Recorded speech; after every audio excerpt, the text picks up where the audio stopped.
Hi YouTube, welcome to VEDA Day 8, and this week I'm going to do something a little different. Last week was just kind of random videos, my first week of VEDA.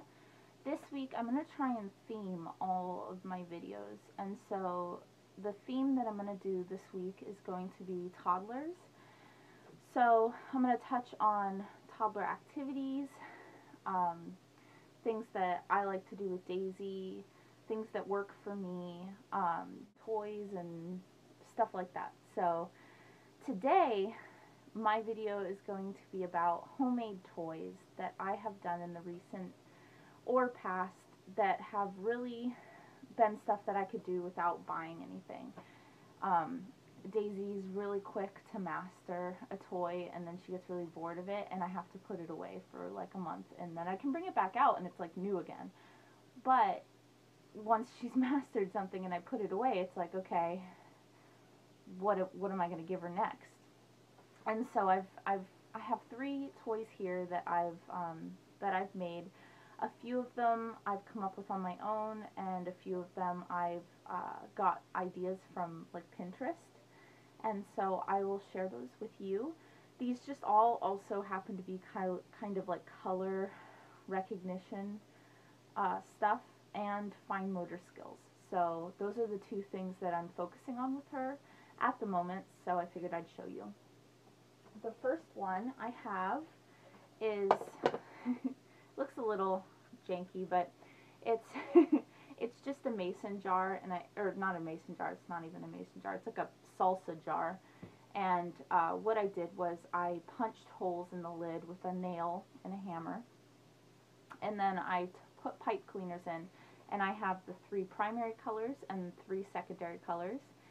And I did curl the tips of the pipe cleaners because they can be a little sharp, so that's something you want to keep in mind if you're doing this with a young toddler, to definitely curl the tips so that they're not pointy.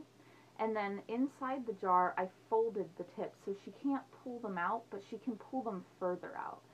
So she decides she wants them all to be wild and pulled out to here, she can do that. But they don't come all the way out. So I did that on purpose because I didn't want pipe cleaners everywhere. But she does have some freedom of movement with it. And so the complement to this activity is this. And I'm going to put this down for a second.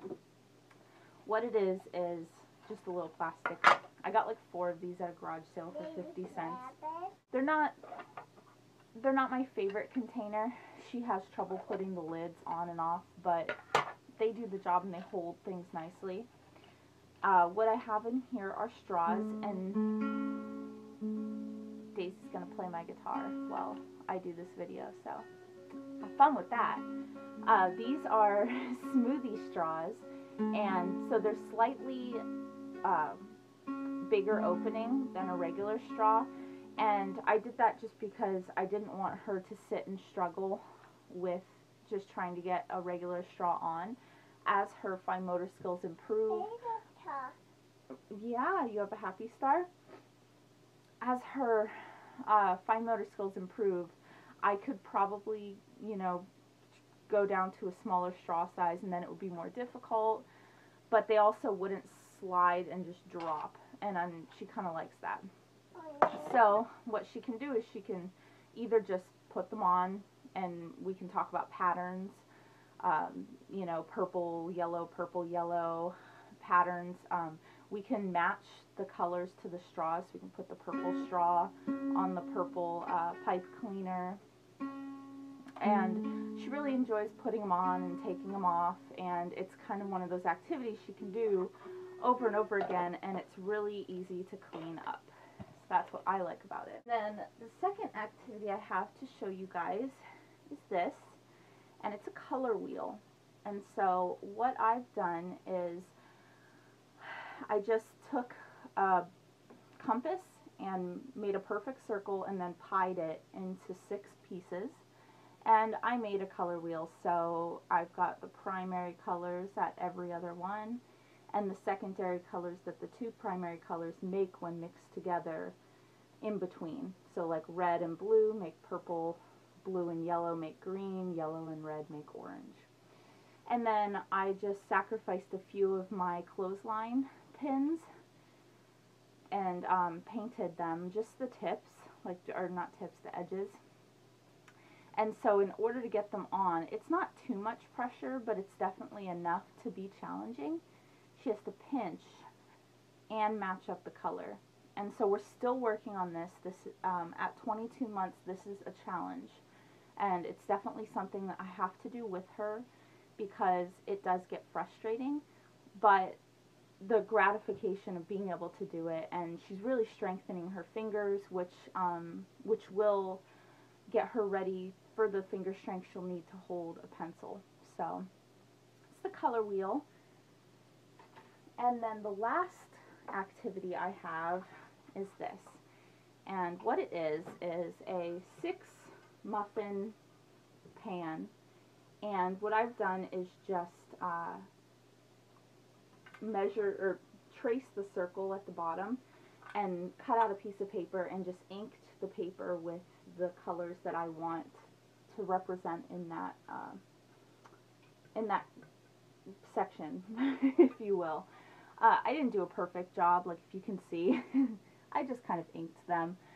If you want it to look super neat, you can actually paint the bottom of the cupcake pans, but I know that this activity is only really gonna have another year in it as I expand on it, and so I want to be able to use my cupcake pan again, and so I didn't paint it.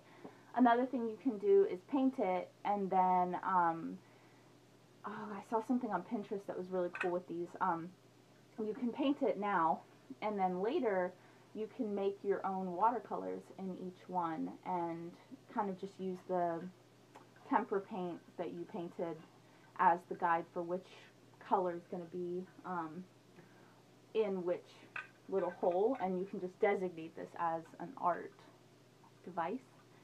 But I don't know, I might do that. I haven't decided yet, but as of now it's just temporary. I adhered them down with glue dots from my scrapbooking stuff, but you can really just use anything, tape, it doesn't matter. She doesn't really pick at it. It's kind of hard, like I can barely get it up, so she can't really just pick at it.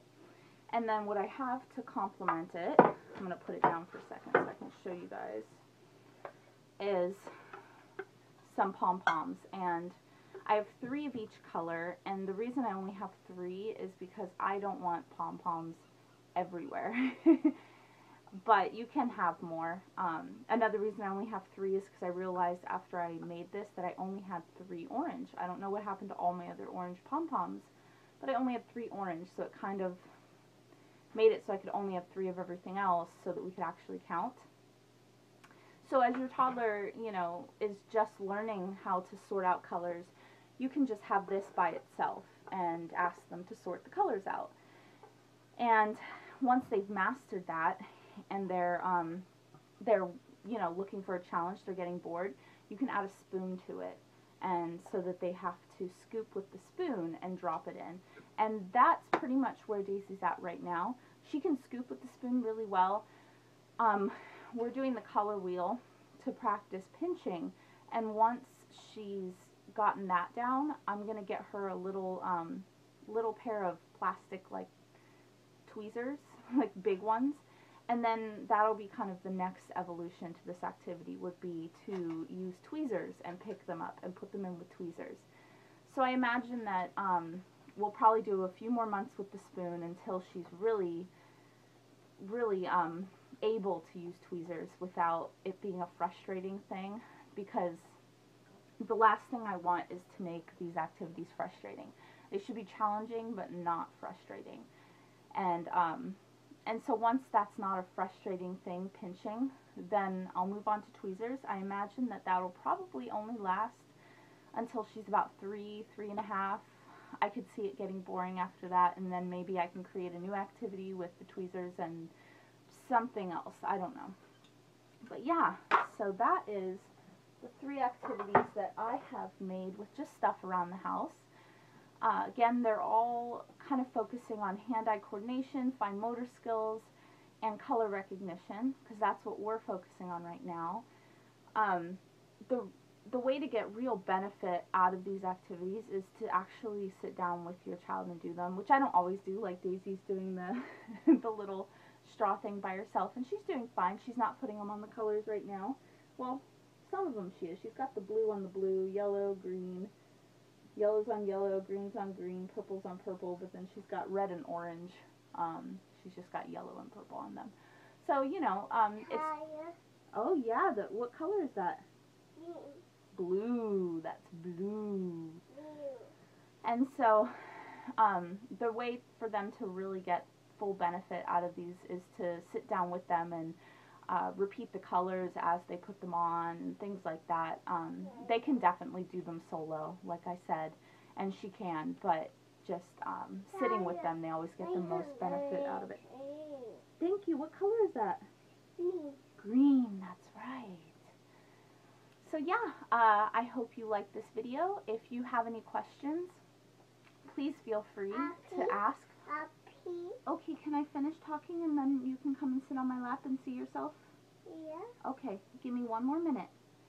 I got the cupcake pan idea from Pinterest.